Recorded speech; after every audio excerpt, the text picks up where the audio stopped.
ఈ website are app super క్రేజీగా ఉంది. ఇప్పుడు నేనైతే నా స్టూడెంట్స్ కి ఈ పర్టికులర్ వెబ్సైట్ ని రికమెండ్ చేద్దాం అనుకుంటున్నాను. జస్ట్ మీరు కూడా చూడండి, ఈ particular website that is grep.app. ఇందులో మీకు ఎలాంటి కోడింగ్ కావాలనుకున్న ప్రోగ్రామ్స్ అన్నిటిని కూడా డైరెక్ట్ గా సెర్చ్ చేసుకోవచ్చు. జస్ట్ మీరు పైథాన్ ప్రోగ్రామ్స్ కానీ ఏదైనా సెర్చ్ చేస్తే మీకు డైరెక్ట్గా దాని రిలేటెడ్ కోడ్స్ కానీ టెంప్లెట్స్ కానీ మీరు ఏం ఫ్రేమ్వర్క్స్ యూజ్ చేస్తున్నారు, లైబ్రరీస్, ఇవన్నీ కూడా డైరెక్ట్గా కనిపిస్తాయి. మీరు కోడింగ్ నేర్చుకోవాలంటే మాత్రం ఈ పర్టికులర్ వెబ్సైట్ అనేది సూపర్గా ఉంటుంది. ఇందులో మీరు పైథాన్ ప్రోగ్రామ్స్ అయినా, SQL అయినా, జావా కోడింగ్ అయినా, కోట్లిన్ లాంగ్వేజ్ అయినా, ఎలాంటి కోడింగ్ అయినా మీరు నేర్చుకోవాలనుకుంటే చాలా చాలా సింపుల్. అండ్ ఇందులో క్రేజీ పార్ట్ ఏంటంటే ఎలాంటి ప్రాజెక్ట్ మీరు సెర్చ్ చేసినా కూడా ఆ పర్టికులర్ ప్రాజెక్ట్ టైటిల్లో ఎలాంటి కీవర్డ్స్ మెన్షన్ చేసినా మీకు direct complete different varieties of projects అనేది మీకు డిస్ప్లే అవుతుంది.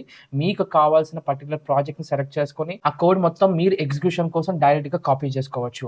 అండ్ ఇంకా ఏంటంటే మీకు డైరెక్ట్ గా గిట్ హబ్ లింక్స్ కూడా ఈ పర్టికులర్ వెబ్సైట్ లోనే మీకు ఈజీగా దొరుకుతుంది. సో మీరు కోడింగ్ నేర్చుకోవాలనుకున్నా లేదా ప్రాజెక్ట్ చేయాలనుకున్నా కూడా అక్కడ ఇక్కడ వెతకాల్సిన అవసరమే లేదు. అన్ని కూడా ఒకటే ప్లాట్ఫామ్ లో ఉంది. అదే దీని యొక్క అడ్వాంటేజ్. ఈ లింక్ మీకు కావాలంటే జస్ట్ డైరెక్ట్ గా గూగుల్లో grep.app అని సెర్చ్ చేసుకోవడమే. అండ్ టాప్ 10 ట్రెండీ ప్రాజెక్ట్స్ కావాలంటే మాత్రం జస్ట్ ప్రాజెక్ట్ అని కామెంట్ చేయండి. నేను మీకు డైరెక్ట్ గా లిస్ట్ పంపిస్తాను. వన్ ఆఫ్ ద ప్రాజెక్ట్ మీరు సెలెక్ట్ చేసుకుని కాలేజ్ లో ఈజీగా సబ్మిట్ చేసుకోండి. అండ్ ఫైనల్ గా ఫాలో కొట్టడం మాత్రం మర్చిపో.